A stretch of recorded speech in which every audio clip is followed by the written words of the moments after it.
Hallelujah! Ayan, magandang araw po sa ating lahat. Pwede po bang tayo po tayo? Thank you, Jesus! Hallelujah! Sino po dito naniniwala na masarap magmahal? Amen! Pero mas masarap pong maintindihan o malaman na meron pong totoong love or real love. Amen! And yung real love na po na yun, matatanggap po natin yun kay Lord. Amen! Thank you, Jesus. Kaya naman ngayon, let's receive the love from God. Thank you, Jesus. We worship Him. Hey, hey.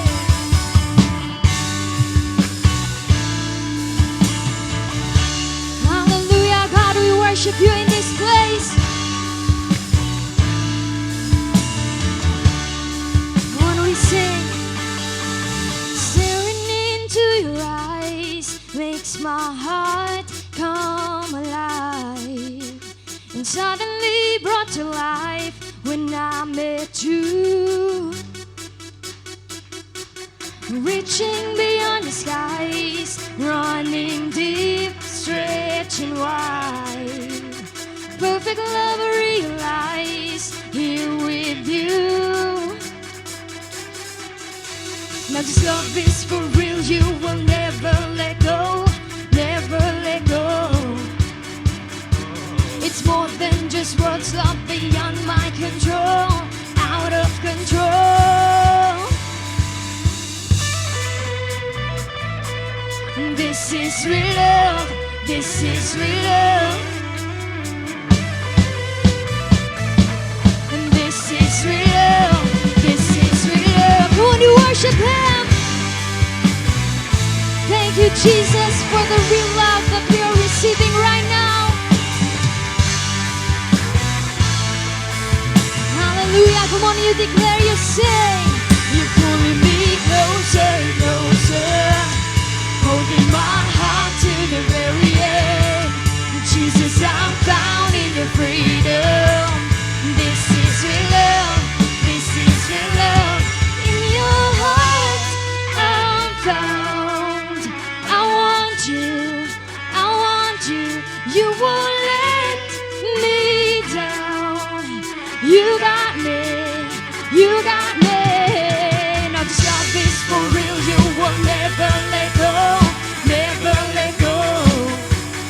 Whoa, that's more than just words, love beyond my control, out of control. Oh, this is real love, this is real love. Oh, this is real love, this is real love. Who do you worship Him? Thank You, Jesus. Hallelujah. You're pulling us closer. Come on, you declare, you sing. You're pulling me closer and closer, holding my heart to the very end. And Jesus, I'm found in Your freedom.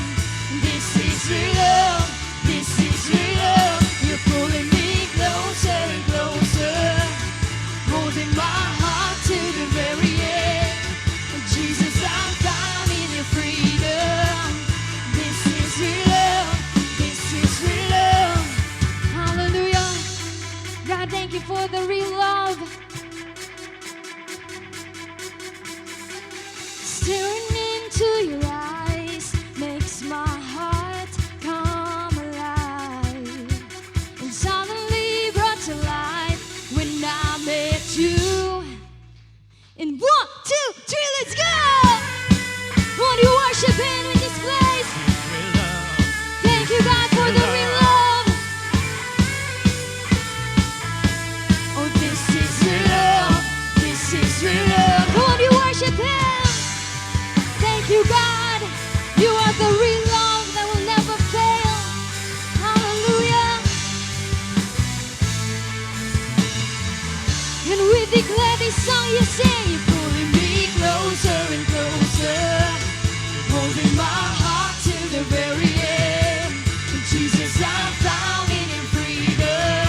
'cause I'm found in your freedom.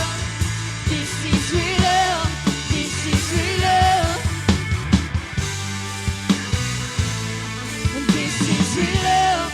This is real love. Hallelujah. This is real love. This is real love. This is real love. Hallelujah. We worship you, Jesus. Hallelujah. Ayan. Let's continue to be in the atmosphere of worship. I'm sure hindi pa tapos ang pagkilos ng Holy Spirit sa atin. Amen ba? Sino dito talagang excited pa siya mag-worship kay Lord? Can I hear amen? Amen. Hallelujah. So continue to be in the atmosphere of worship as you open your heart. Ibigay mo yung puso mo kay Lord kasi, you know, there's more to come in your life right now. Just surrender. Come on, wherever you are. Nasa online ka o nandito ka. Hindi ka excuse na magpuri sa Panginoon. Maaari mo itaas ang iyong kamay. Ipikit ang iyong mga mata. Come on. It's Jesus. I'll worship at your throne. Whisper my own love song. With all my heart I'll sing. For you, my dad and king. I live for all my days to put a smile on your face. And when we finally meet, it'll be for eternity. And oh, how wide you open up your arms when I need your love. How far you would come if ever I was lost. You said that all you feel for me is undying love that you showed me through the cross.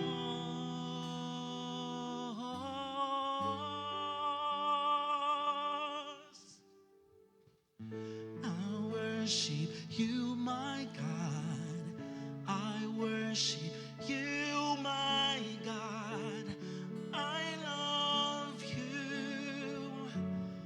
I love you.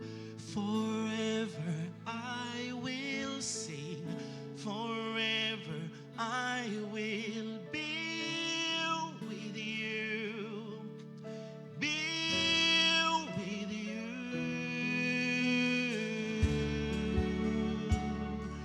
Oh, yes, I'll be with you. Oh, Lord. Come on, church, continue to sing. I'll worship at your throne. Whisper my own love song. With all my heart I'll sing. For you, my dad and king. I live for all my days to put a smile on your face. And when we finally meet, it'll be for eternity. And oh, how wide you open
to Him.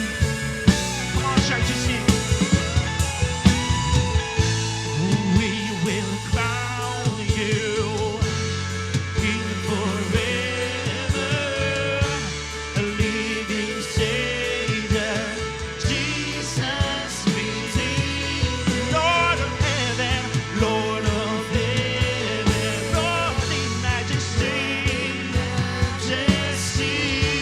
and crowned in glory, creation, holy, holy, holy, holy, God Almighty, and forever is exalted. Hear the angels, shout the anthem, ever living God, we adore you. I worship you, my God. I worship you, my God. And I love you. Oh, I love you. I love you. Forever I will sing. Forever I will be with you. I'll be with you. Oh, I worship you, oh Lord. I worship you, my God. I worship you, my God. I love you, and I love you, oh Lord. Forever I will sing.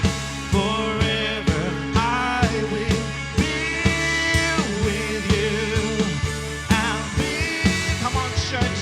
It's about time for you to declare for the last time. I worship you, my God. I worship you, my God. And I love you. I love you. Forever I will sing. Forever I will be with you.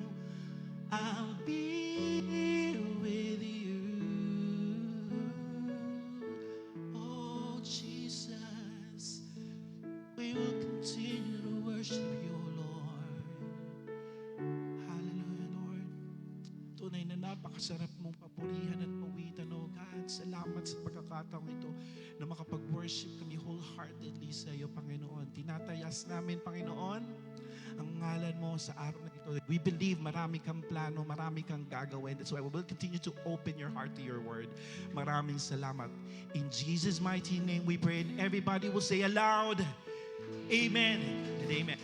Amen! Ayan. Magandang araw, Light Family. Sige, bago po kayo umupo, pakisabi niyo po sa katabi niyo, partner, it's giving time. Ayan, sa kabila naman po, partner, ready ka na ba? Ayan. Sige po, makakaupo na po ang lahat. Ayan. Sino po dito, worship pa lang talaga namang napapay I love you na siya sa katabi niya? Ayan. Ramdam na po ba natin ang pag-ibig ng Pebrero? Ayan. Sana po kinikilig yung katabi nyo. At kung hindi naman po, God bless you po. Ayan. Sino po dito sa atin, ang desire niya ay maging fruitful? Maging fruitful in all aspects. Ayan. Maging fruitful sa discipleship, sa trabaho, sa family. Ayan.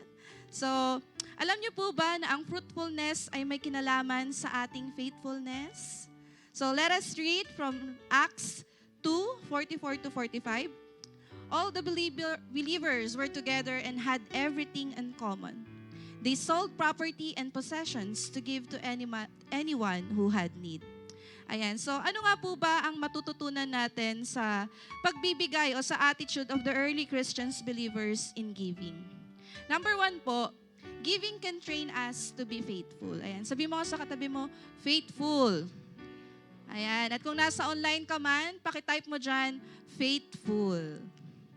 Ayan. So, bilang resulta po ng pagkakakilala ng mga early Christians sa Panginoon, naging normal na lang sa kanila na i-express ang kanilang pagmamahal sa kapwa through giving what they have and even selling their possessions just to share it to their fellow believers. So dito po, take note po natin ha, giving is not a rule for their membership, but it's a norm for them which trained them to be faithful. Ibig sabihin, hindi requirement na magbigay sila para maging member sila ng simbahan. Kundi ito talaga ay parang culture na nila. No, naging culture po nila ang magbigay at maging generous ng mga panahong ito. So indeed, giving sacrificially is not easy, but once you practice it always, it becomes your character as it can be seen naturally sa buhay mo. So ibig sabihin po, kung tayo bilang mga Kristiyano, nagbibigay na po tayo out of our hearts at hindi po tayo napipilitan, ito po yung nagiging character na natin, nabibuild na po at ito po ay nagiging normal na lang po sa atin na para bang, okay, magbibigay, wala ang problema. Diba? Parang ganun po. Sige, sabihin niyo po sa katabi niyo, giving is a faithful act. Ayan. Number 2 naman po, giving can make us fruitful. Ayan, sabihin mo sa katabi mo, fruitful. As they live in one accord as a church, the Lord Himself added to their numbers daily to those who are being saved. No, nadadagdagan po sila. Their faithfulness to God led to their fruitfulness spiritually up to the point na wala na isa sa kanila man ang nagkulang sa anumang pangangailangan nila. Kaya kayang tapatan ng Diyos ang katapatan na nagagawang ibigay ng tao sa Kanya. So, during that time po, hindi na sila nagkukulang with anything. Hindi po sila nakakaramdam ng pagkukulang. No? Si Lord po talagang, we cannot really outgive God. Amen po? So, as a challenge for us, let us always give faithfully. Sabi mo nga sa katabi mo, give faithfully. Ayan po. So, the Lord knows our personal needs in all aspects, kahit pa man ito ay in the form of money, healing, promotion, growth, and many more. So, at hindi ipagkakait ng Diyos sa atin ang mga bagay na mabuti para sa atin. Pero nais din ni Lord na lalo po tayong mag-practice maging faithful at ginagamit niya ang ating pagbibigay upang hindi tayo matrain, upang matrain tayo na maging tapat. At para sa mga faithful naman na po, the natural result is fruitfulness. Sabihin niyo po, fruitfulness. So, ang pagiging faithful po natin ay nagbibigay sa ating ng breakthrough sa pagiging fruitfulness in all aspects in our lives. No? That's why patuloy po tayong maging faithful in giving our tithes and offerings and do not hold back in yung ating generosity. Yung tipong nakukonvict ka na gusto mong magbigay pero nag-hold back ka pa kasi baka magkulang yung budget mo. Do not hold back po. Dahil nakikita ni Lord ang katapatan natin at siya mismo ang magre-reward ng fruitfulness para sa atin. Remember, and this is our title, a faithful giving can result in a fruitful living. Ayan, nasa short testimony po na gusto kong i-share sa inyo. It was nearly ending na po ng 2023 nung nagkaroon ako ng parang anxiety attack tungkol sa aking trabaho. Kasi nagkakaroon po kami ng low demands and as a VA, virtual assistant, wala pong assurance na pwedeng magtagal yung trabaho ko. At anytime, pwede akong mawalan ng trabaho. But God was faithful enough to see na, anak, kalma ka lang. Because I was talking to my client and kinabahan ako kasi sabi niya, thank you. Nagte-thank you siya sa akin. Thank you for all your hard work. Thank you for everything. We appreciate you. Para bang nag-goodbye na siya sa akin. But then, may bawi pala. Ang ibig niya palang sabihin sa akin sa thank you na yon, at hindi po to the same day ha, hindi po to the same day nangyari. Although kinakabahan po ako nung araw na yun, hindi yun po yung same day na nangyari na parang akala ko natatanggalin niya na ako kasi nga nagkakaroon po ng low demand. But the next day po, nakatanggap ako ng message galing sa aming finance team na nakatanggap po ako ng bonus sa kanya. So yun po pala yung thank you niya. So, to conclude po, wag po tayo lagi mag-hold back sa ating mga sa ating Panginoon. Wag po tayo mag-doubt sa kaya niyang gawin because God can assure us that we will be safe and we will be secured sa katapatan natin sa Kanya. So again po, maging generous po tayo and let us give faithfully sa ating Panginoon. Sige po, as we stand, I want to pray for you para sa ating mga tithes and offering. Yes, Heavenly Father God, we thank you for today, Panginoon, sa pagkakataon na mapapurihan ka, sa pagkakataon, Panginoon, na masambang yung pangalan sa lugar na ito, Panginoon. Panginoon, ang mga hawak namin na tithes and offering, whether it's online, Panginoon, or physical man naming ibibigay, Panginoon, I pray na ikaw ang mag-bless nito, mga Panginoon, ikaw ang mag-multiply nito, Panginoon. And Panginoon, sa mga tao na wala pang kakayahan na magbalik, Panginoon, ngayon, ikaw ang magbigay sa kanila, Panginoon, ng opportunity to give back, Panginoon, sa iyo, Panginoon. Salamat, Panginoon. We believe na ikaw ang Diyos na kaya mag-provide sa aming lahat at mag-multiply ng pagtatapat namin sa iyo, Panginoon. We honor you, we love you. In Jesus' mighty name we pray. Amen and amen. Sige po, let's give with a cheerful heart. Amen. Thank you, Coach Ruby, for the giving encouragement. And of course, fam, we appreciate your cheerful hearts in supporting our church. So reminder lang po that we can send our tithes and offerings through GCash number, BPI account, or directly here at church. And for our giving reminder, kindly take note lang po na huwag po nating iiwan ng ating tithes and offerings sa ating upuan or table man. So if ever po nahahabol tayo, kindly ask for assistance po sa ating mga ushers para may assist po nila kayo sa ating service directors or sa office. Again po, kindly ask for assistance and huwag po nating iwan ang ating blue envelopes anywhere. Kaya naman, light, fam, Let's give and give back with a joyous heart. Alright, happy Feb EB Glide family. Grabe, ang bilis ng panahon dahil we're on the second part ng ating series entitled Love is all that matters. Yes, truly we can feel that love is in the air. At talaga namang nakaka-bless na makita na full of love tayo these days. Yes, and of course, fam, hindi lang dapat ngayong February natin ipakita yung pagmamahal na meron tayo. Dahil love must be shown every day. Ayan, hindi lang tayo magmamahal ngayon, kundi ngayong buong taon hanggang matapos ang taon na ito at sa susunod pa. Right, partner? Amen. Kaya naman sabihin mo dyan sa katabi mo, magmahalan tayo. Partner, Magmahalan tayo, partner. Ayan. And of course po, we would love to extend a heartfelt greetings for our first-timers on site. And meron po ba tayo mga first-timers here? Pwede po ba nating itaas yung kamay natin?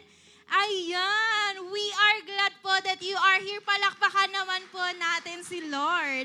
Ayan, feel free po to connect with us after this celebration dahil may kakausap lang po sa inyo sandali sa ating consolidation area. And for our first team online, if this is your first time worshiping with us and want to be part of our growing family, kindly type connect sa ating comment section ang connect. And right after this, may magme-message po sa inyo. Again, to all our new friends and first-timers, mapa-team online or team on-site ka man, It's a lovely day to celebrate with you.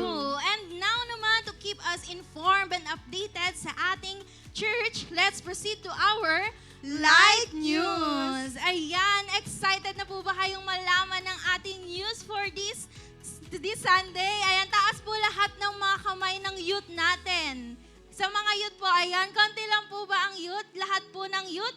Reminder lang po that we will be having our event because Gospel Gig presents Heartstring, where your heart connects. Ayan, saan nga ba natin kinokonek ang ating mga puso youth? So save the date because this will be on February 17. So sa Sabado na po ito, 4 p.m. here po sa Light Church. So magkakaroon lang po tayo ng registration fee of only 20 pesos. So matindi po yung pag-uusapan natin dito. Kaya don't forget to invite your classmates, your blackmates, or even your friends, kahit sino pa man pong kakilala nyong mga youth. Amen. Nakaka-excite naman yan, partner. And also for our next announcement, reminder that our Sunday celebration for the next Sunday, February 18, we will only have 3 time slots. Ang time slots po natin ay only 10:30 a.m., 4 p.m. and 7 p.m. Wala po muna tayong 8 a.m. due to power interruption na magaganap on that same day.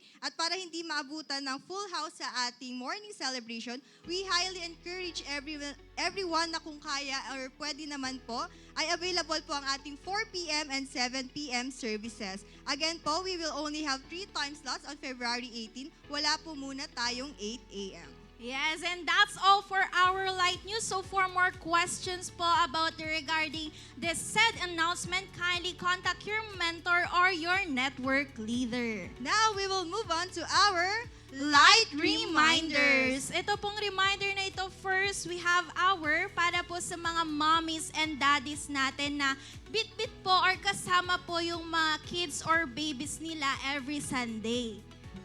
Ayan, reminder po na bago po natin dalhin sa loob ng kids room ang ating mga baby or kids, make sure po na walang ubo o sakit ang inyong mga anak. Yes, ginagawa po natin ito para maiwasan po natin yung hawaan sa ating mga kids. This is for safety and protection purpose din po para sa ating mga kids. In addition to that, mommies and daddies, kung sino po ang nagdala ng kids sa loob ng ating room, make sure lang po na kayo rin po ang susundo sa kanila pag uwi na. And next, for our reminder, kindly put our phones into silent mode for us to focus sa word ng Lord today. Ayan, labas na po natin yung mga devices natin and put po natin ito into silent mode. Ayan, thank you po for your cooperation and pwede na rin po nating ilabas ang ating Bibles, pens, or notebooks today. Now, we will move on to the main highlight for today, the second topic for our series this month. Handa na ba kayo, Light Fam? Parang mahina, partner. Again, handa na ba kayo, Light Family?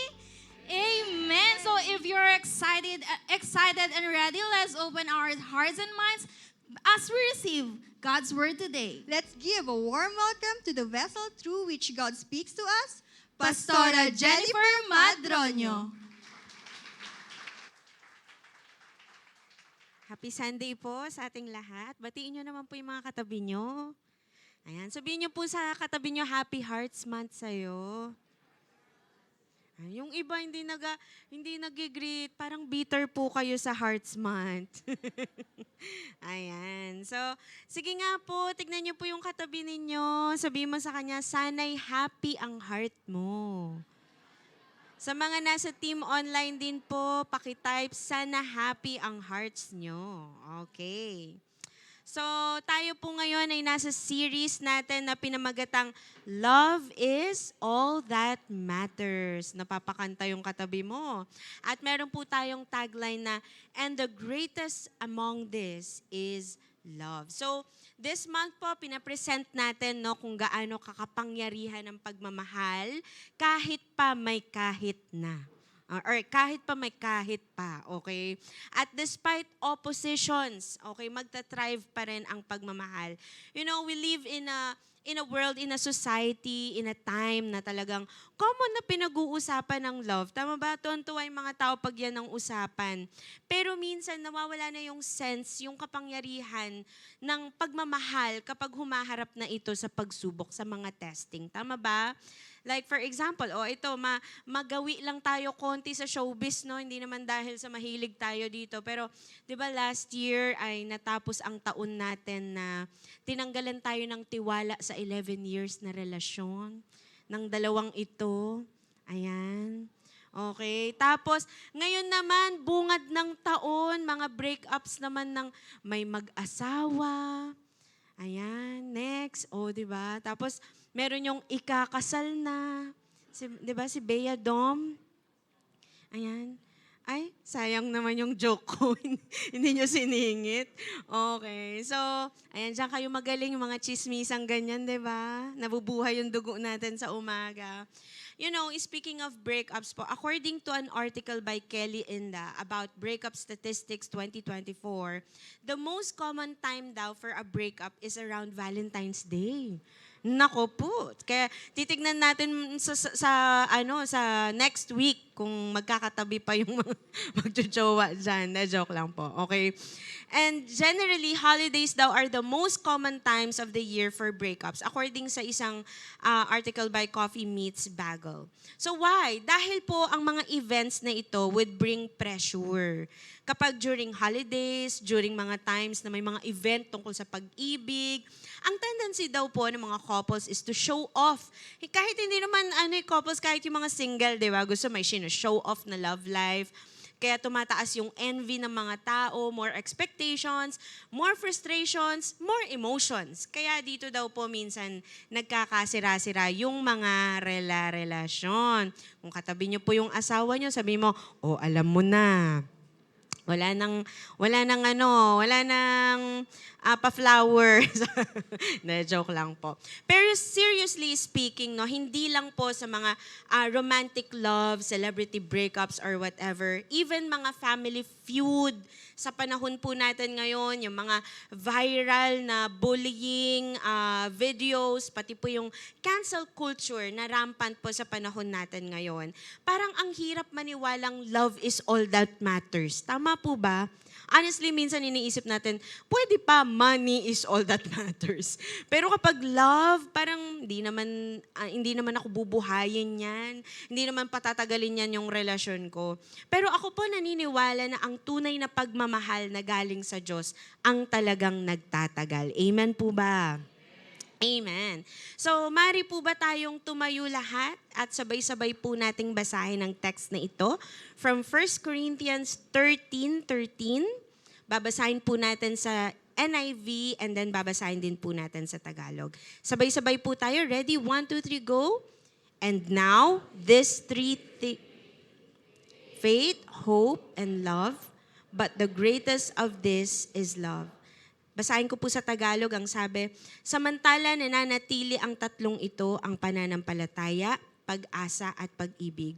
Ngunit ang pinakadakila sa mga ito ay ang pag-ibig. Tayo pong lahat ay manalangin. Panginoon, maraming salamat po sa araw na ito na dinako nyo kami sa piling ng aming spiritual family so that we may worship you together and we may be empowered by your word together, O God. Lord, today kami po'y nagpapakumbaba sa iyong harapan at inaamin namin hindi namin kayang unawain ang iyong salita kung wala ang iyong tulong. Lord, right now we ask for your understanding, for the illumination of your word, Panginoon. We ask that you give us wisdom, O God, a larger capacity ng aming puso para tumanggap ng inyong salita so that we may be transformed by your word. Lord, today, magpapahumble lang po kami. Kami po, Panginoon, ay magpapakorek sa'yo. Lord, gamitin niyo po ang inyong salita, O Diyos, para yung mga bahagi ng buhay namin na maybe hindi namin napag-uusapan sa labas or sa family, Lord God, this time, ay, Lord, matouch ng inyong salita. Lord, we just want to honor you and we glorify you in our midst. Sa inyo po lahat ang kalwalhatian. This is our prayer in Jesus' name. Amen. Amen. Tayo pong lahat ay makakaupo. Okay. Ayan. So, alam niyo po ba na para maging evident ang love since usaping love po, no?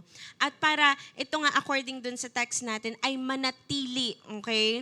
May mga influence po na kailangan nating maintindihan. Ibig sabihin po, ito yung mga nakakapag-steer ng love sa magkakaibang kaparaanan. Okay, so today po, we will talk about the 3 great influences of love.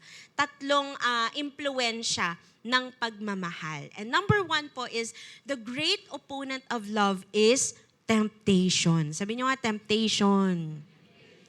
Now, let's define temptation, no? According po sa dictionary, it is the desire to do something wrong or unwise or tukso. Yeah, may kakanta na dyan, oh, tukso, layuan mo ako. Di ba yung mga tatay natin dyan? Okay? Sabi po, love is proven to be love when it is tested. And sometimes po ang temptation, isa po itong way para talagang masubok kung dalisay po ang pagmamahal. Kailangan talagang subukin upang makitang matatag at dalisay ang pagmamahal.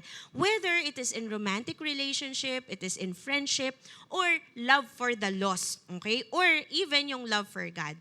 Bagamat may temptation po, kapag totoo ang pagmamahal, lalabas at lalabas ang mga qualities ng pagka-pure or pagkadalisay po nito.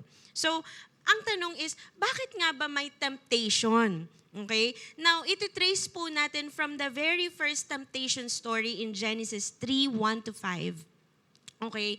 Sabi po, basahin ko sa Tagalog, ang ahas ang pinakatuso sa lahat ng hayop na nilikha ng Panginoong Yahweh.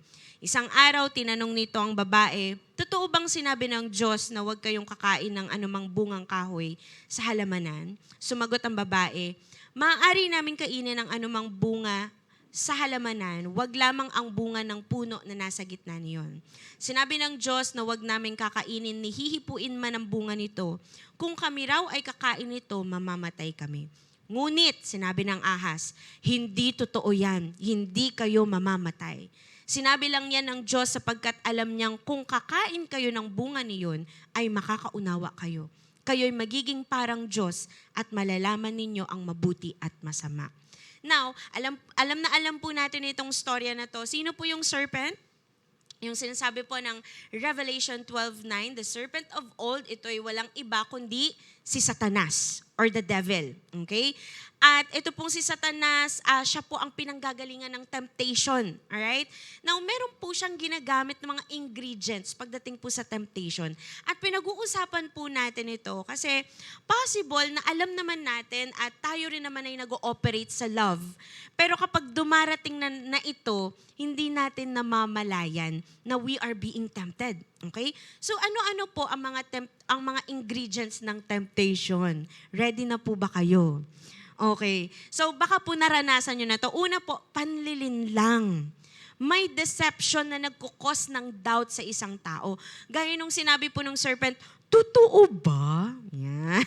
Totoo ba na sinabi ng Diyos na huwag kayong kakain ng anumang bungang kahoy sa halamanan? So nagki-create siya, nag-i-steer siya ng doubt dun kay Eva, okay? Sa pamamagitan ng panlilinlang. Pangalawa, kasinungalingan or lies. Sabi niya, hindi totoo yan, hindi kayo mamamatay. And this is a lie. Tama ba? Kasi alam natin, simula nung kinagat nila yung temptation, okay, doon pumasok ang death sa sangkatauhan. Next, number 3, masamang pagnanasa or evil desires.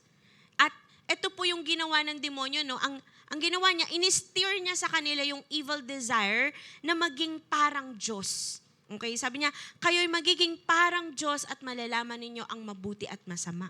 So yung desire na parang maging Diyos ay nag-steer dun sa tao at yun po ang nag-create sa kanila ng sin. At ang mga ito ay umaapil po sa deep-seated sinful desires ng tao. Ito po yung pinakapain or bait na kapag hinuli ang tao, mahihirapan na siyang makawala. Amen. At dito po papasok ang kasalanan. Ayan, tignan mo yung katabi mo, sabi mo, aga-aga usapang kasalanan tayo. Okay. So, let me just make this clear. Temptation is not the sin. Being tempted is not a sin. Pero yung pumatol sa temptation, yan na ang kasalanan. Amen po ba? Andyan pa po ba kayo? So, and apparently, kapag ang tao, binitawan niya yung katotohanan na sinabi ng Panginoon, yung sinabi niya na, wag niyong kakainin yan, at ang lahat dito maaari niyong kainin. Alam mo yun, yung mga promises ni Lord, yung katotohanan ng kanyang salita, pag yan binitawan na ng tao, okay, para sa temptation ng kaaway sa kanya, gaya po ni Eve, we lose the purity of our devotion in God. Sabi po ng 2 Corinthians 11:3, but I am afraid that as the serpent deceived Eve by his craftiness, your minds will be led astray from the simplicity and purity of devotion to Christ. So yung daw pong deception ng kaaway, okay? Ito raw po yung naglalayo sa atin sa simplicity at purity ng ating pag-ibig kay Kristo. So nang dahil po sa unang temptation na kinagat ng mga unang tao, namana po natin yung tinatawag na depravity. Okay? Yung ating po mga isip naging depraved at lagi na tayong may tendency magkasala kung kaya't we are all prone to sin. We all have sinned. At dito na sasabihin ng katabi mong, sayang. Sabihin mo sa katabi mo, sayang. Okay? Sayang talaga, no? Kapag yung napakaayos na tao, napaka-pure, like for example, napaka-pure na dalaga at binata, napakagandang marriage, nananahimik na marriage, napaka-passionate na lingkod ng Diyos, biglang nasisira dahil sa temptation. Tama ba? Yung purity ng pag-ibig, nung una kilig-kilig pa eh. Pure pa yung pag-ibig eh. Biglang nakukurap, nababahiran ng karumihan. Tama ba? Yung biruin mo, nakita niya, talagang nagsiserve yung bata sa Diyos. Ay, ang ganda naman ito, nagsiserve siya kay Lord. Ang pogi naman niya, servant pa ni Lord. Tapos may isang tinamaan ng bulong ng serpent, i-chat mo. Kunin mo yung number. Hanapin mo sa Facebook. Yung nananahimik na nagsiserve, nakilala niya sa church.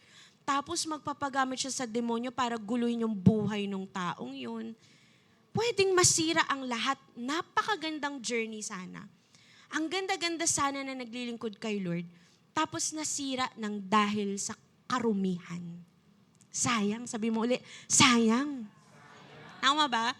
Kaya po ang sabi ng James 1:13-16, sa Tagalog po babasahin ko, huwag sabihin nino man na tinutokso siya ng Diyos. Yan, minsan kasi ganun tayo, mautak tayo, sisisi pa natin kay Lord. Naku, tinitempa ko ni Lord. Ang hirap iwasan. Tama ba? Sabi, wag daw nating sabihin na tinutokso tayo ng Diyos pag dumaranas tayo ng pagsubok sapagkat ang Diyos ay hindi maaaring matukso at hindi rin naman niya tinutokso ang kahit sino. Amen. 14.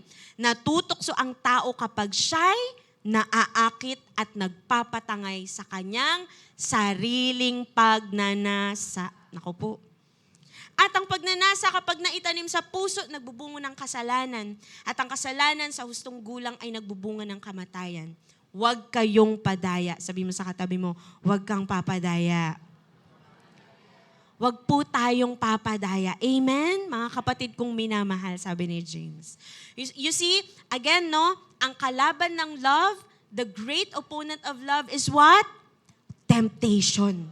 May mga ini-steer na pagnanasa sa loob na yung napakagandang love ay pwede palang mag-iba kapag kumagat po tayo sa temptation. Sino po dito natututo? Amen. Now, pero may pangalawa pong great influence of love. Second great influence of love, number 2, the great component of love is purity. Okay? So, ang purity po is, it means freedom from contamination or lack of corruption.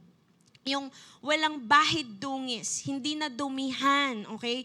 Pure love is a kind of love na nagtatrive po sa kabila ng temptation. Kapag pure ang pagmamahal, kahit may temptation, lalaban siya. Lalaban siya for pure love. You know, when love is pure, love is sure.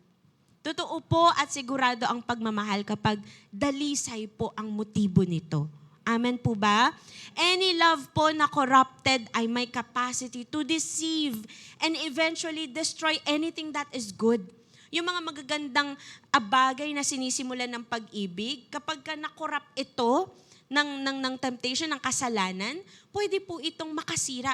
Pero yung love na pure, ito po yung magtatagal. Ito po yung talagang kahit i-test ng time, magtatagal. Amen? At kung hindi po tayo maingat, pwede po tayong ma-deceive kung love ba talaga or hindi love, kundi lust. Okay, like for example, nowadays po, people mistake lust for love. Kapag yung tao nakaramdam na, ay, parang gusto ko siya. Gusto ko siya, pero yung infatuation, alam mo yon, yung nag-i-steer siya ng something na hindi nakaaya-aya. Instead na love, lust na pala. Yung lust na pagkakamalang love. Kaya ang sabi niya, hindi, ipaglalaban ko to. Kahit anong mangyari, dyan na yung time na magtatago. Dyan na yung time na hindi makapaghintay. Tama ba? Dyan na yung time na babasagin mo na yung mga barrier. Ano ngayon kung kasal na siya? Okay? Yan na yung time na makakagawa ka na ng mga bagay na, alam mo yun, alam mo, ayaw ng Diyos. Okay? When we mistake lust for love. But the Bible says otherwise. Ang sabi ng salita ng Diyos, 1 Corinthians 13:4, love is patient. Ang lust po hindi makapaghintay. Pero yung love, nakakapaghintay. It is patient. Amen? So, paano po natin malalaman kung pure love ang love? Meron pong mga characteristics ito. Gusto niyo po bang malaman? Amen. Number 1, pure love walks in the Spirit, not in gratifying the flesh. Ang tunay po na pagmamahal ay lumalakad po sa spirito at hindi po sa pagtugon lang sa pangangailangan ng laman. Galatians 5:16-24, basahin ko po. But I say, walk by the Spirit and you will not gratify the desires of the flesh. For the desires of the flesh are against the Spirit, and the desires of the Spirit are against the flesh. For these are opposed to each other to keep you from doing the things you want to do. But if you are led by the Spirit, you are not under the law. Now the works of the flesh are evident. Tingnan niyo po. Sabi, sexual immorality, impurity, sensuality, idolatry, sorcery, enmity, strife, jealousy, fits of anger, rivalries, dissensions, divisions, envy, drunkenness, orgies, and things like this. I warn you, as I warned you before, that those who do such things will not inherit the kingdom of God. Verse 22, but the fruit of the Spirit is love, joy, peace, patience, kindness, goodness, faithfulness, gentleness, self-control. Against such things there is no law. And those who belong to Christ Jesus have crucified the flesh with its passions and desires. So sinasabi ni Apostle Paul dito sa Galatians, sabi niya, yung daw pong na kay Kristo na pinako na nilang kanilang laman, yung mga passions and desires ng laman, kaya hindi na yun ang sinusunod nila. Okay? So now, we are now being led by the Spirit, kaya yung pure love, okay, na fruit ng banal na spirito ay lumalabas na sa isang Kristiyano. At ang isang Kristiyano po na may pure love, pinupuno siya ng banal na spirito, pinifeed niya yung nais ng Spirit at hindi yung nais ng kanyang laman. Amen. So to walk in the Spirit means to be occupied by things of the Spirit or ang mapuno ng mga bagay na nais ng banal na spirito. Amen. So, ang pag-ibig po na dalisay, alam na alam mo, lagi nitong gustong sumunod sa gusto ng Diyos. At laging gusto niya palapit sa gusto ni Lord yung lakad niya. Amen? Sino po dito naniniwala, gusto ni Lord nagde-devotion ka? Amen. So, palagay niyo po ba, gusto ng Spirito na nagpe-pray po tayo? Amen. Sino po dito naniniwala, gusto ng Holy Spirit na nagla-life group ka? At nagsisimba ka? At nagsishare ka ng gospel? Pahina ng pahina yung amen, no? Amen po ba? So, ito po yung mga nilalakaran natin. Amen? Sino po dito naniniwala, gusto rin ng Panginoon na mabuti tayo sa ating kapwa? At nagbibigay rin tayo sa ating kapwa. So, itong mga bagay po na ito, ginagawa natin siya because we want to feed the Spirit. Amen? Everything na nais ng Spirito, ginagawa natin. On the other hand, kapag naman daw po ang pag-ibig ay hindi pure or nakorap ito, lagi raw itong nagdi-desire sa gusto ng laman. Yung gusto ng flesh, yung kanyang tinutupad, kahit pa ito ay kasalanan. Tama ba? Kahit pa alam niyang Kristiyano siya, kahit pa siya ay nagsisimba, kahit nakakarinig siya ng preaching at paulit-ulit sinasabi, wala, matigas talaga ang ulo. Gugustuhin pa rin ang laman. Alam niyo po ba yung flesh or sarx in Greek? It means anything displeasing to the Lord, even things that seem respectable. Hindi ka respeto ha, or hindi ka galang-galang, pero mukhang kagalang-galang kasi tanggap na ng mundo. So yung laman daw, yung mga gusto ng laman, ito daw ay mga bagay na ayaw ni Lord, pero ginugusto ng tao kahit pa mukha silang mga parang kagalang-galang. Okay? Ang ibig sabihin po, hindi pure love ito kapag ginagawa nito ang mga bagay na hindi natutuwa ang Diyos. Kahit pa mukhang tanggap ito or respectable ito sa society. Amen po ba? Now, evident daw po ang works of the flesh. Okay. So, alam ko po na ngayong umagang ito ay naparito po kayo upang mapagpala ng salita ng Diyos. At talaga namang yung kabanal-banalan na presensya ng Diyos ay inyong maranasan sa araw na ito. Tama po ba? Pero okay lang po ba yung pag-uusapan natin medyo real talk? Okay lang po ba? You know, the things that we will discuss here right now, total naman po, love month ngayon. At sakto, ito po yung natin, parang Valentine's special natin. Yung pag-uusapan po natin na real talk ngayon, baka medyo mairita kayo kasi hindi kayo sanay pinag-uusapan sa pulpito. But we rather talk about this in a biblical manner than we talk about this sa labas, tapos iba ang magtuturo sa inyo. Okay? So magre-real talkan po tayo ngayon. Okay? Okay lang ba kayo? Tapikin niyo po yung katabi niyo, sabi niyo, umanda na tayo. Okay. Ano daw po ang works of the flesh na evident? Una daw po, sexual immorality. So it is a work of the flesh kasi ito yung klase ng sin na kahit may tamang parameters, ayaw niyang gawin yung parameters. Pag naglagay ka ng bawal, yun pa yung gagawin niya. Tama ba ganyan yung tao? Pag naglagay ka, bawal umihi dito. Doon pa talaga iihi. Tama ba? Bawal mag-park dito. Doon pa talaga magpa-park. Do not block the driveway. Iba-block niya talaga yung driveway. Ganyan ang tao, matigas ang ulo. Tama ba? Ganon din daw po ang mga tao na nahuhulog sa sexual immorality. Kahit may tamang parameters ang sex, ginugusto pa rin ng laman yung bawal. At hindi po ito pure love. Amen po ba?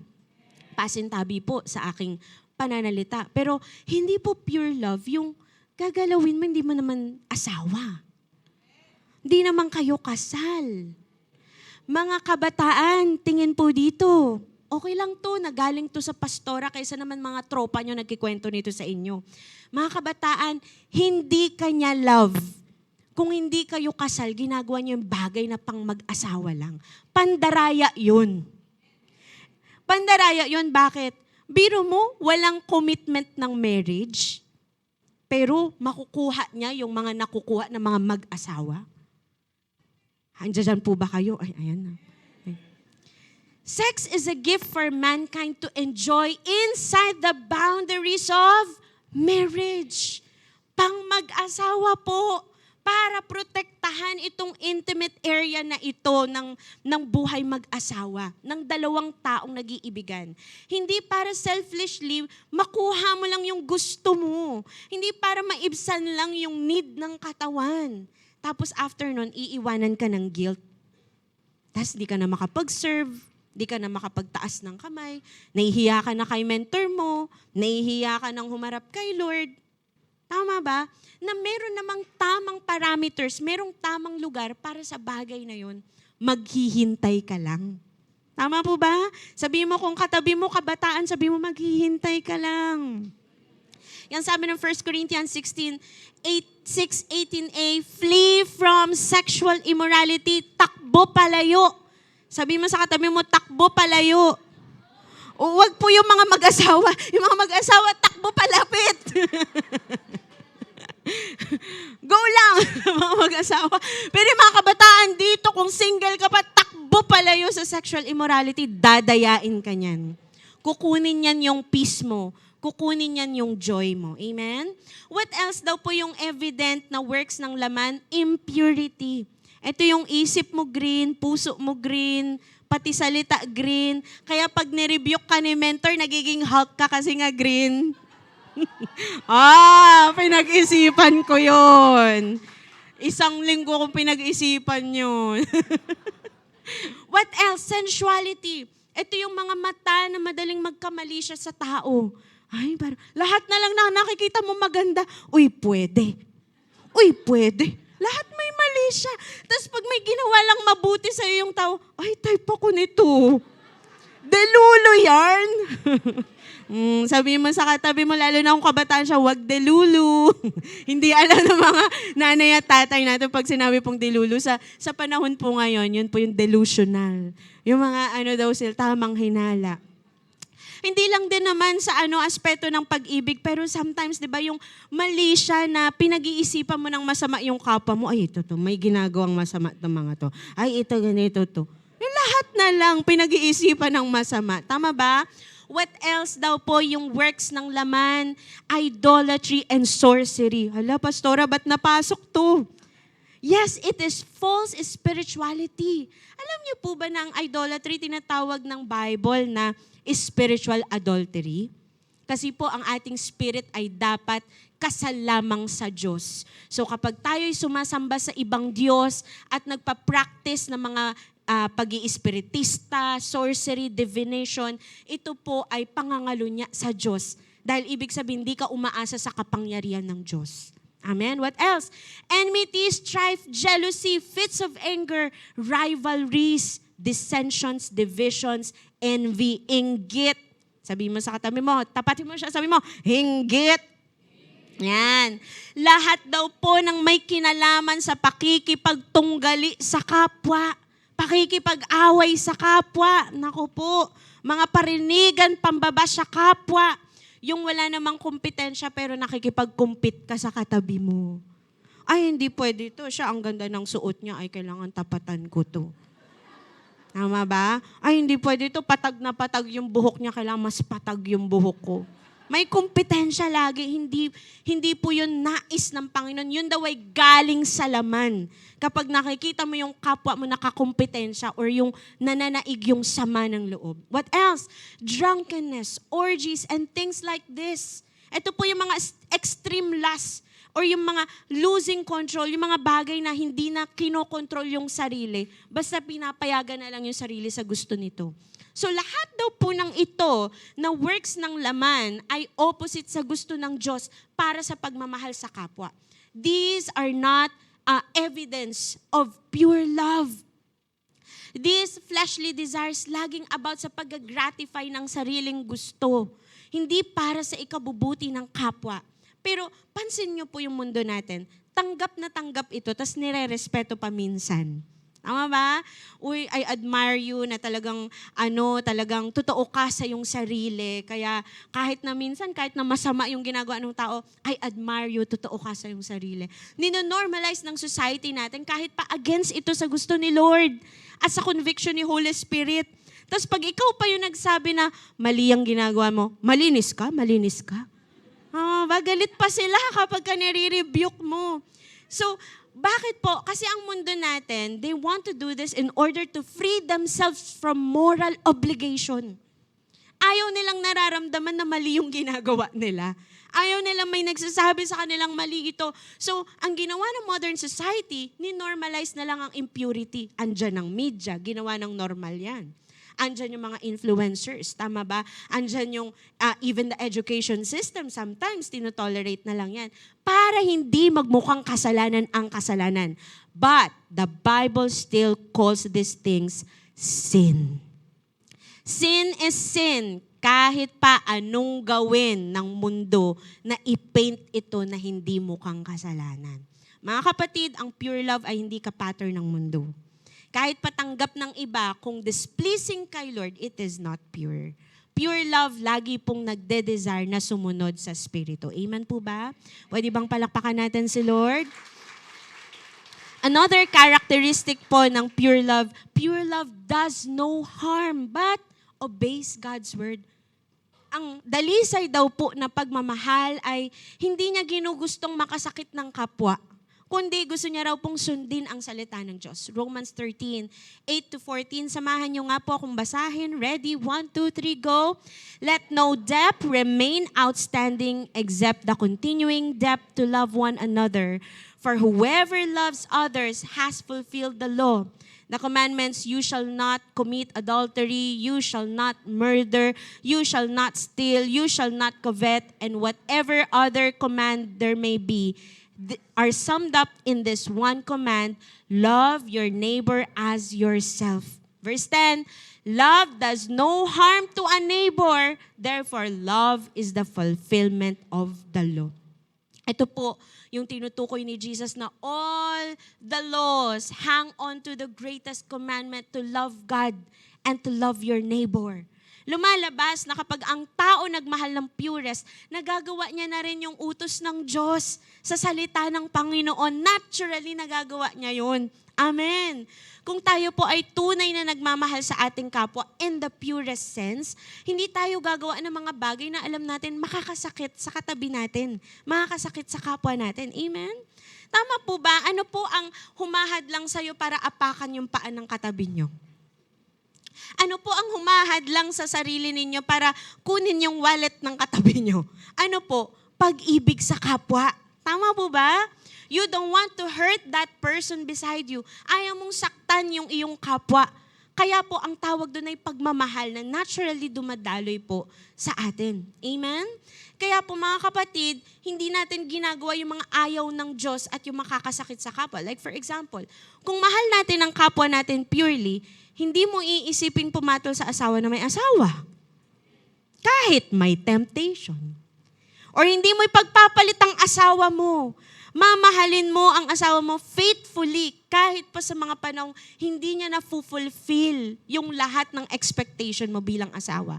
Tama po ba? Kahit pa sinasabi mong parang yung asawa ko, parang hindi naman siya asawa sa akin. Diba?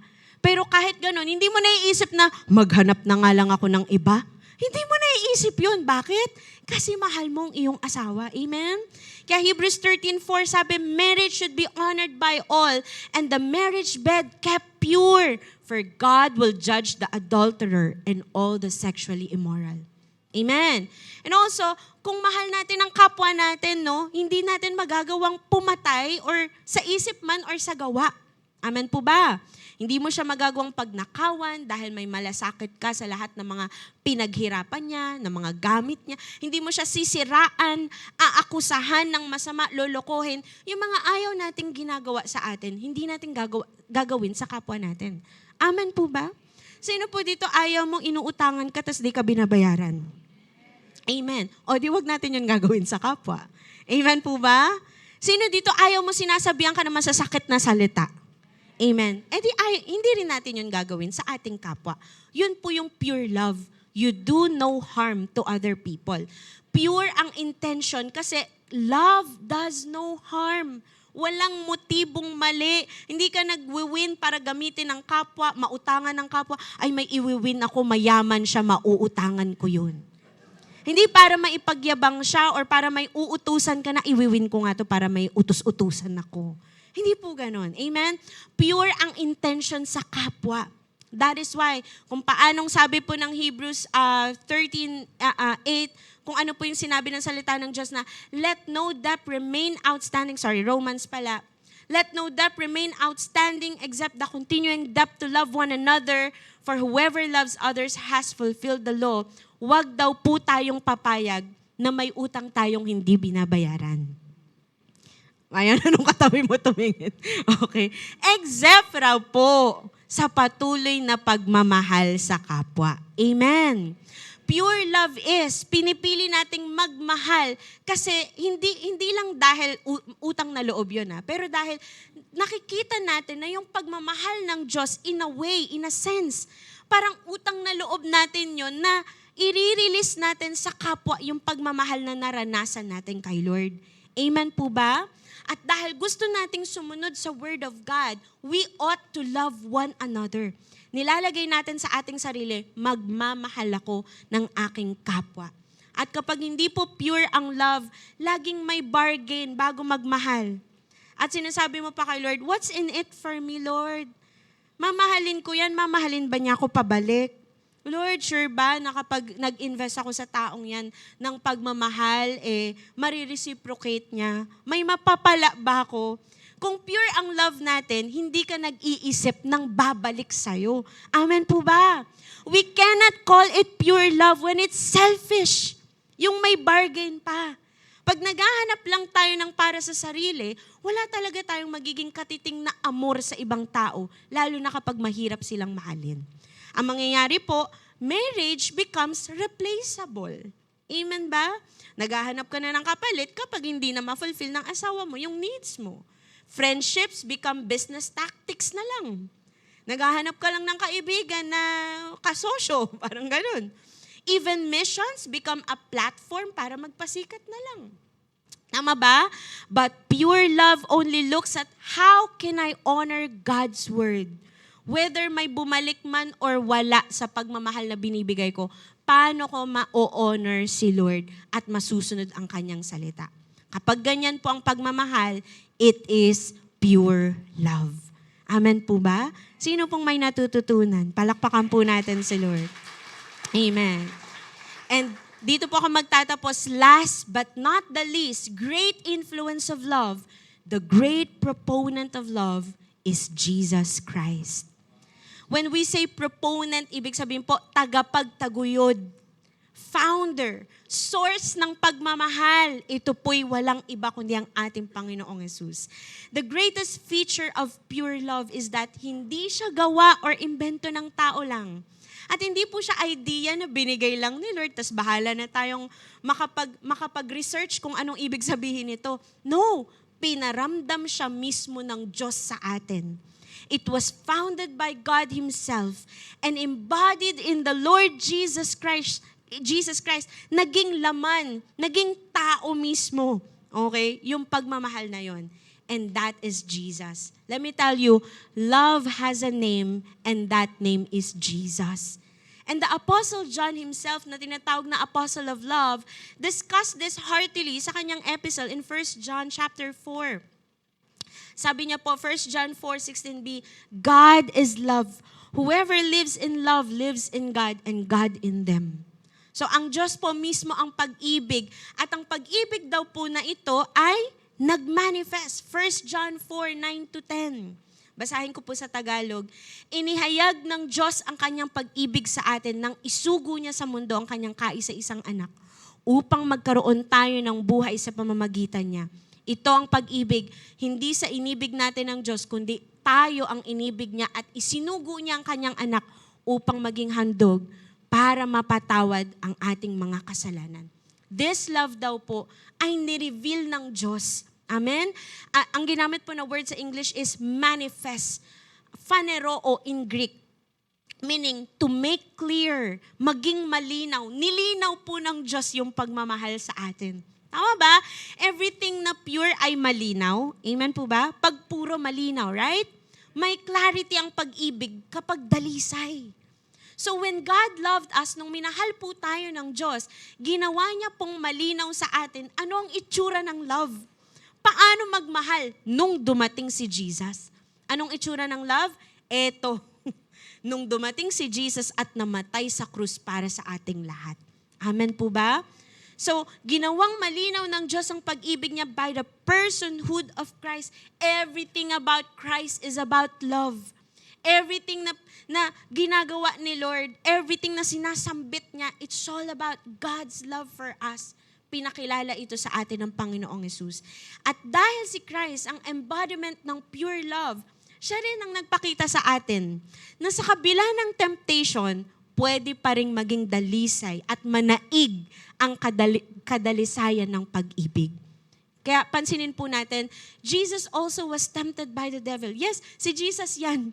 Pero siya rin po, He was tempted by the devil in 3 degrees of man's wants. Physical satisfaction, spiritual pride, carnal desires. In Matthew 4:1-11 po, sabi, ang Panginoong Jesus daw po, He was led by the Spirit into the wilderness to be tempted by the devil. At ang Panginoong Jesus po, that time, He was fasting 40 days and 40 nights and He was hungry. And then, in verse 3, the tempter came to Him and said, if you are the Son of God, tell these stones to become bread. Kung totoong anak ka ng Diyos, sige nga, gawin mo nga tinapay itong mga batong to. Gutom na gutom si Jesus. 40 days and 40 nights. Biruin mo yung katabi mo nga, 40 minutes lang na hindi kumakain, gutom na. Ito, 40 days, 40 nights, gutom na gutom si Lord. Kaya ang sabi ng devil sa kanya, gawin mo nga yung tinapay. But Jesus answered him, it is written, man shall not live on bread alone, but on every word that comes from the mouth of God. And then for the second time, ang ginawa ng demonyo, dinala siya sa tuktok ng templo. Tapos sabi, if you are the Son of God, throw yourself down, for it is written. Gumamit din ng verse. He will command His angels concerning you, and they will lift you up in their hands so that you will not strike a foot against a stone. If Jesus had a spiritual pride, kung may pride si Lord, ganun lang ba? Sige, para makita mo kung sino ako. Hindi mo yata kilalang binabangga mo eh. Pwedeng kumanin si Jesus na kung may pride siya, pero hindi. Yung utak niya nandoon sa mission niya. Sabi niya, do not put the Lord your God to the test. Next, sa third na duel nila, dinala naman siya sa very high mountain. At dito pinakita sa kanya ang mga kaharian at ang mga kayamanan ng mundo. At ang sabi ni Satanas, all this I will give you if you will bow down and worship me. Grabe no? ang kapal niya dito. Eh kay Lord galing lahat ng treasures ng mundo. Ninakaw niya lang. Sabi niya, all this I will give you. At dito na sinabi ni Jesus, away from me, Satan, for it is written, worship the Lord your God and serve Him only. And then the devil left him and angels came and attended him. Wow! Grabe po. Ito talaga ang nag-tempt sa kanya, mismong si Satanas, pero hindi umubra. Nagtagumpay po ang Panginoong Jesus against temptation. Di kagaya ni Adam at Eve, na oo na lang ng oo.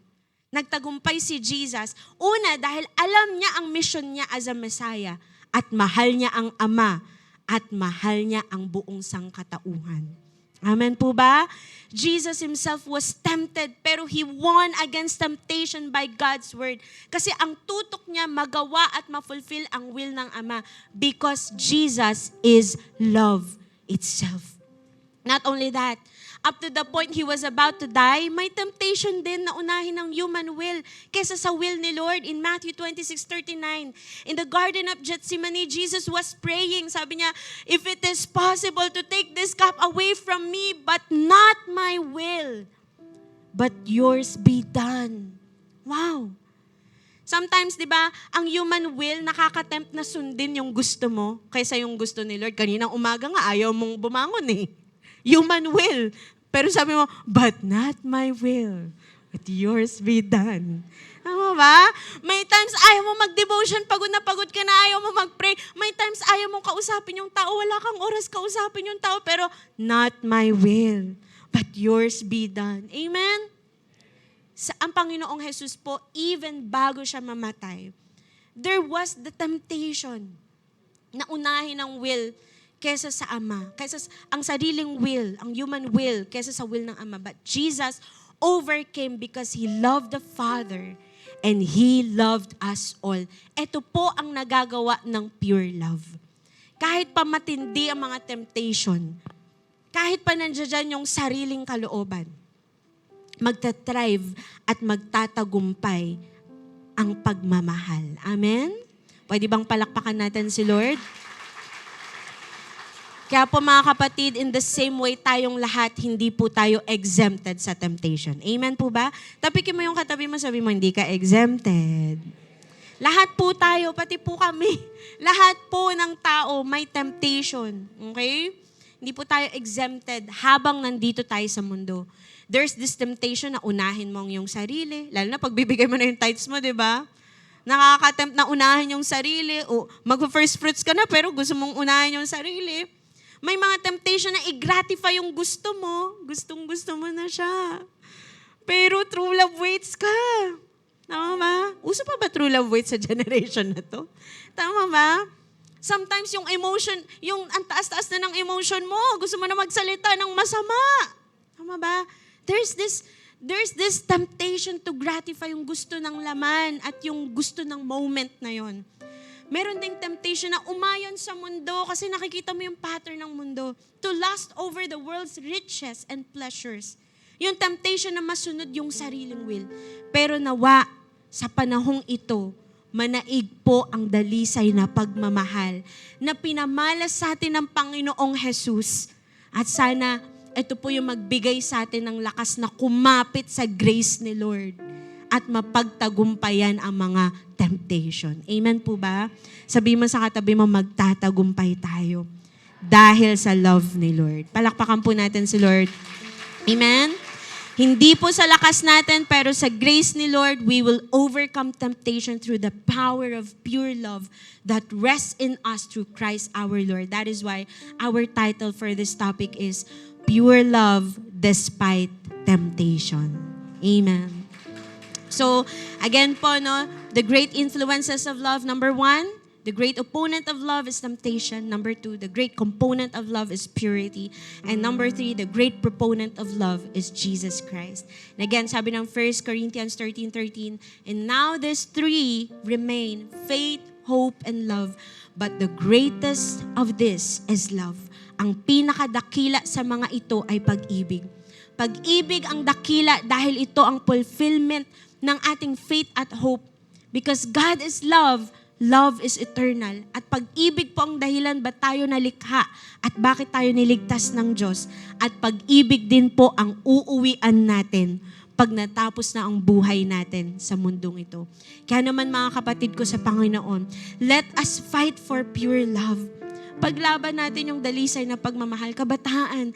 Let us fight for pure love. Amen? Kahit pa nakikita natin yung paligid natin filled with impurities, ito po yung gagawin nating lahat. Choose pure love even when you're tempted to do otherwise. Choose pure love. Amen? Mga kapatid ko, let love be pure in your relational love. Sa mga singles, taas nga po kami ng mga singles. Patingin po. Sige po, yung wala pang asawa. Sige po, taas ang kamay. Ayan. Yung mga hindi po magtataas ng kamay, naku, hindi na maliligawan yan. Hindi na manliligaw yan. Okay. Makinig po maigi. Hindi mo kailangang sumabay sa pattern ng mundo na normal na yung impurities. Amen? You can choose to be set apart. Amen? Fight for pure love. Kahit may temptation ng sexual sin at lust, pwede mong piliin na wag i-gratify ang flesh. Nakikita mo, it's all over the social media. Wag mong basahin, wag mong tignan, wag mong panoorin. Amen. Kahit pa yan ang number 1 sa Netflix.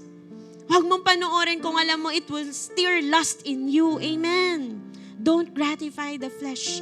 Sa mga may karelasyon po, boyfriend, girlfriend, taas nga pong kamay patingin.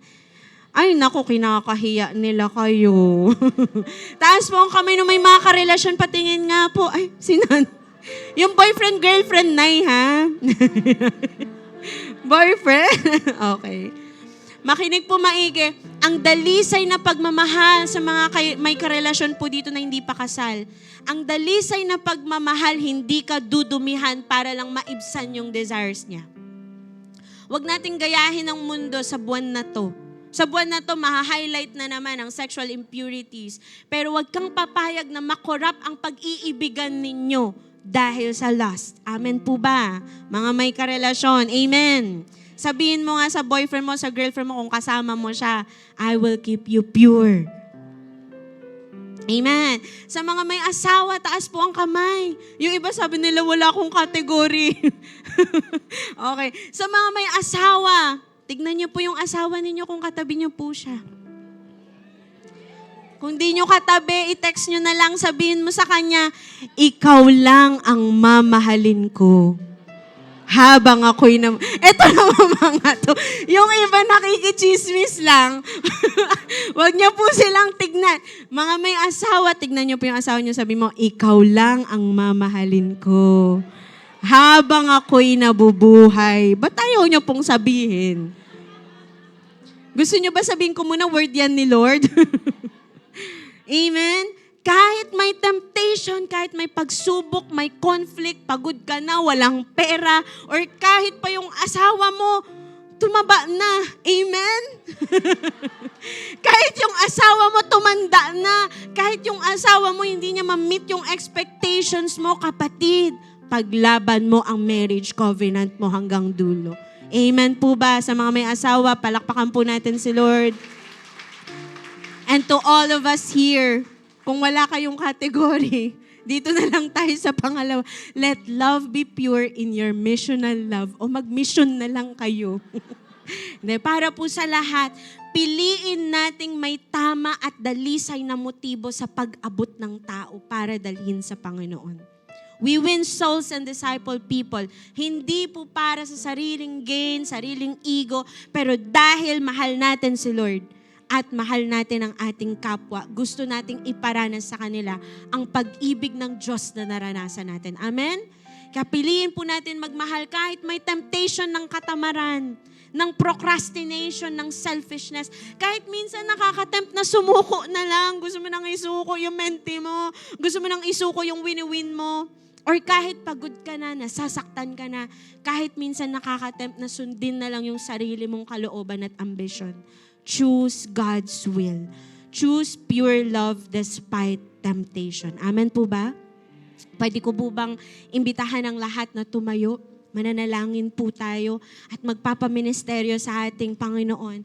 I believe that right now the Holy Spirit is here in this place, touching every hearts, touching every person, mula dito sa harap hanggang sa likod. Every person in this room, I believe, hinihipo ng banal na spirito in his own unique way. May mga kanya-kanya po tayong estado ng relational love or missional love natin. May kanya-kanya po tayong pinagdaraanan. At sa iyong sariling kondisyon, I believe, kinakatagpo ka ng Diyos. Sa mga oras na ito, habang ikaw ay nakapikit, sige po, let's close our eyes. Mari bang, right now, you ask the Lord for a pure heart? Come on. You ask the Lord for a pure heart. Kung dumating sa time, lahat po tayo dito, wala namang perfect sa atin. At minsan, every time that we go out there into the world, nadudumihan yung puso-isip natin. Maybe nasasaktan sa tao, nagagalit, or minsan nagkakaroon ng mali siya, nababahira ng dumi. Kung meron sa atin, maybe alam mo sa sarili mo na bagamat alam mong salita ng Diyos, napabayaan mo yung purity ng iyong isip. Or nakita mo yung sarili mo na lumubog sa kasalanan. Kapatid, sa oras na ito, gusto kong malaman mo na ang grace ng Lord ay nandirito upang linisin tayong lahat. Ang pure love ng Panginoong Jesus ay pinamalas niya sa atin nung siya po ay pinako sa krus. At dumanak ang kanyang dugo para linisin tayong lahat. Kasi sa sarili natin, di natin kayang magpa-pure. We cannot purify our own hearts. It is only by the Lord Jesus' blood that we have been cleansed. So right now, ask the Lord. Ask the Lord's blood to purify your heart. Mula ulong ng paa, sa isip, sa salita, yung ating mga kamay, yung ating mga paa, yung ating buhay. Maybe ang mga mata natin, na nadungisan, nabahiran ng mali siya or ng mga pangit na paningin sa tao. Ask the Lord for salve sa iyong mga mata to cleanse your eyes. Ask the Lord for a pure heart.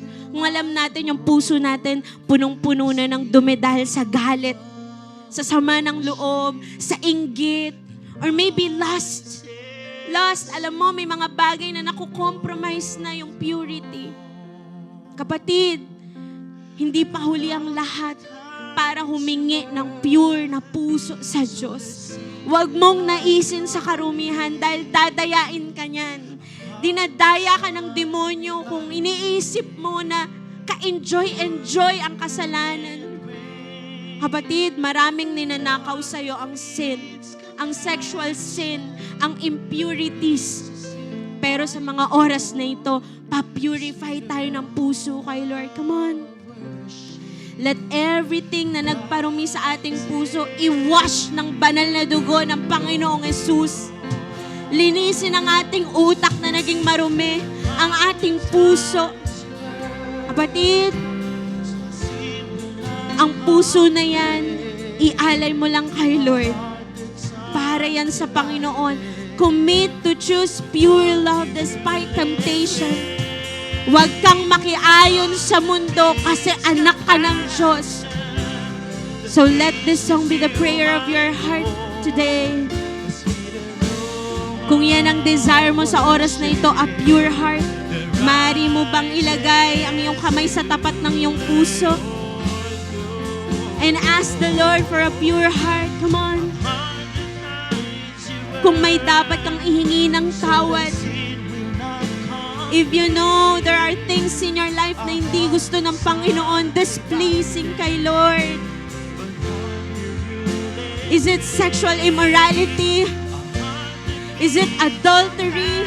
Kung nakikita mo ang puso mo na nagtataksil na sa iyong asawa, kung ang puso mo ay nagdi-desire na ng mga bagay na alam mo sinful, right now, surrender that heart to the Lord. Let that heart be washed clean by the blood of Christ. Let there be repentance in this place. Let there be transformation of the heart. Hallelujah.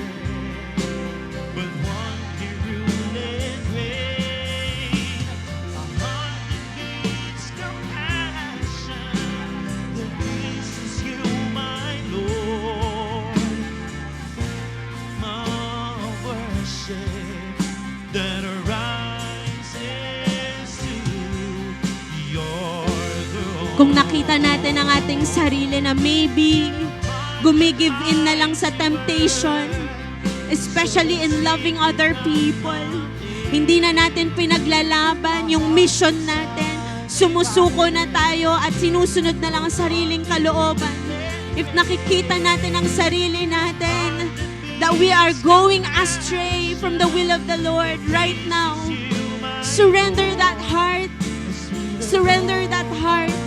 At hingi ka uli kay Lord ng pure heart sa paglilingkod sa Kanya. Kung ang puso na ito napuno na lang ng ego, napuno na lang ng selfishness, surrender that heart. Come on.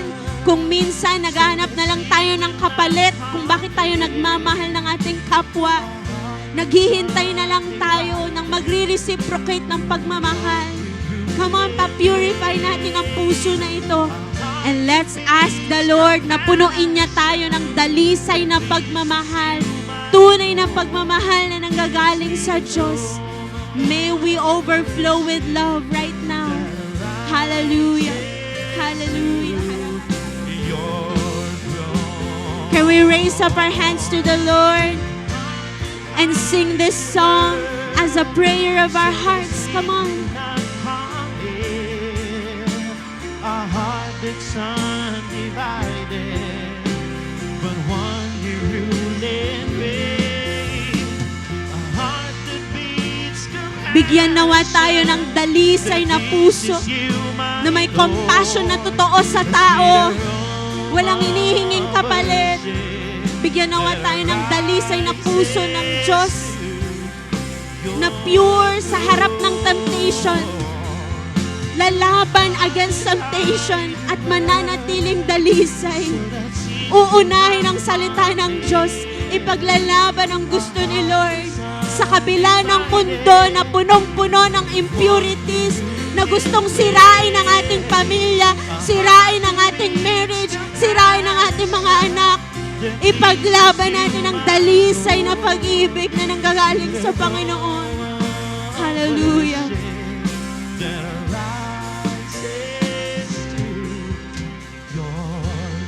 Hallelujah. Can I just give you a minute to pray for your family? Come on. Pray for your family. Let me tell you this. Parents, kabataan, the devil wants to destroy your family by impurity. The devil wants to destroy your family by impurity, your marriage by impurity. But right now, fight in prayer. Come on, pray for your family. Pray for your parents. Pray for the marriages inside the family. Come on, pray for your kids. Kung ikaw ay magulang. Hallelujah. Huwag kang papayag na sirain ng demonyo ng impurity ang iyong pamilya. And if you are that person na nais mong buong pusong ibigay ang buhay mo sa Panginoon,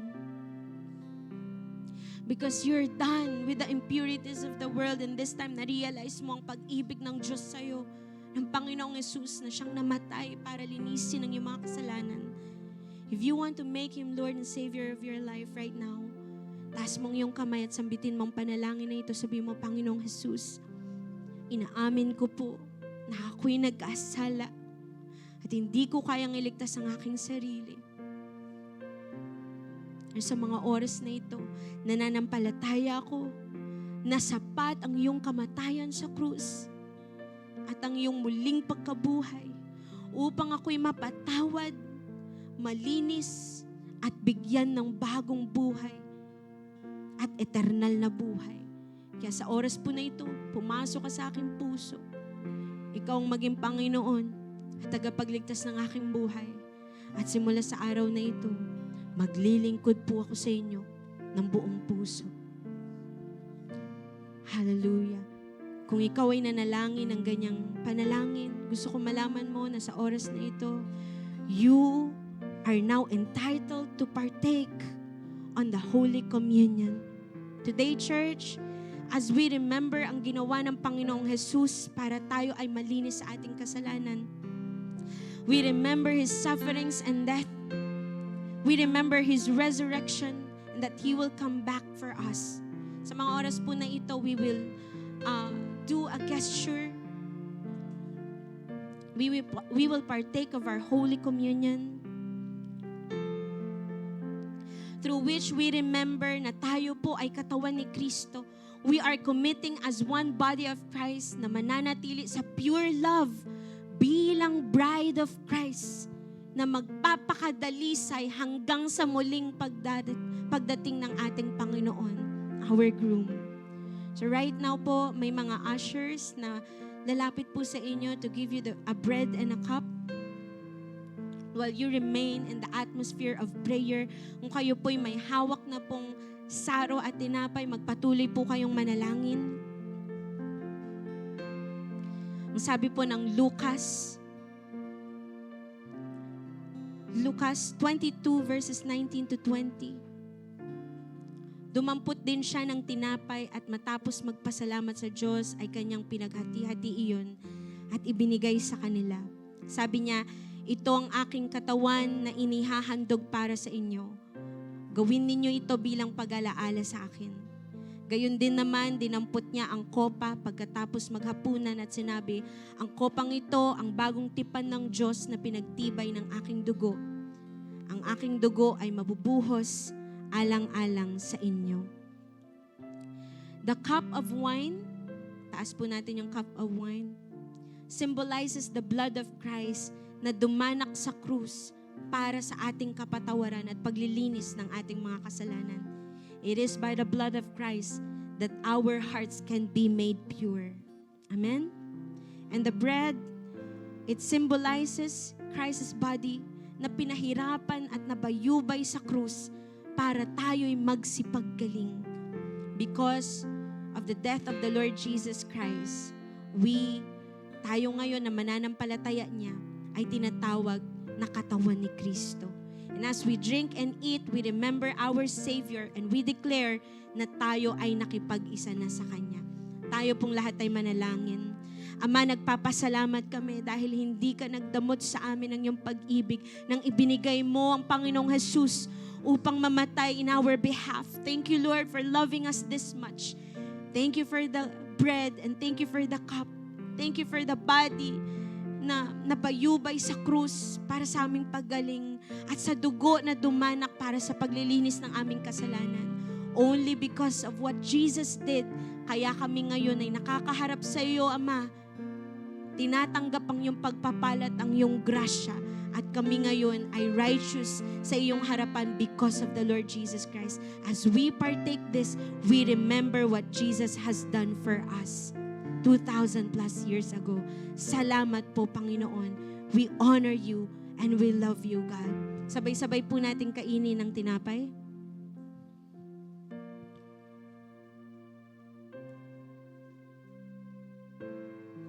Isunod po natin ang saro. Pasalamatan po natin ang Panginoon. Thank you, Lord. We love you, God. We praise your name.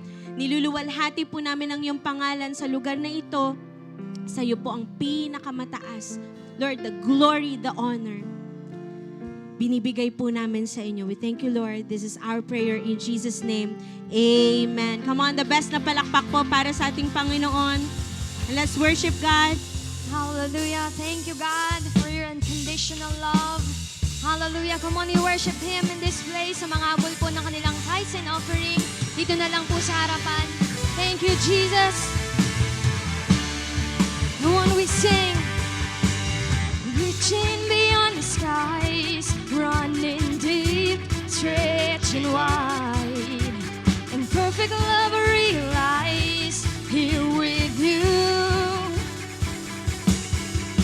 Now this love is for real, you will never let go, never let go. Oh, it's more than just words, love beyond my control, out of control. Oh, this is real love, this is real love. Oh, this is real love, this is real love. Thank you, Jesus.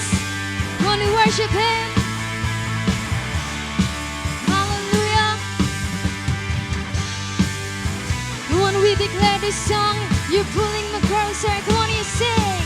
You're pulling me closer and closer, holding my heart to the very end. Jesus, I'm found in your freedom. Oh, this is real love. This is real love. You're pulling me closer and closer, holding my heart to the very end. And Jesus, I'm found in your freedom. Oh, this is real love. This is real love. This is real love. This is real love. Thank you, Jesus. Oh, this is real love. This is real love. This is real love. Amen. Pinakamalakas na palakpak po para sa Panginoon.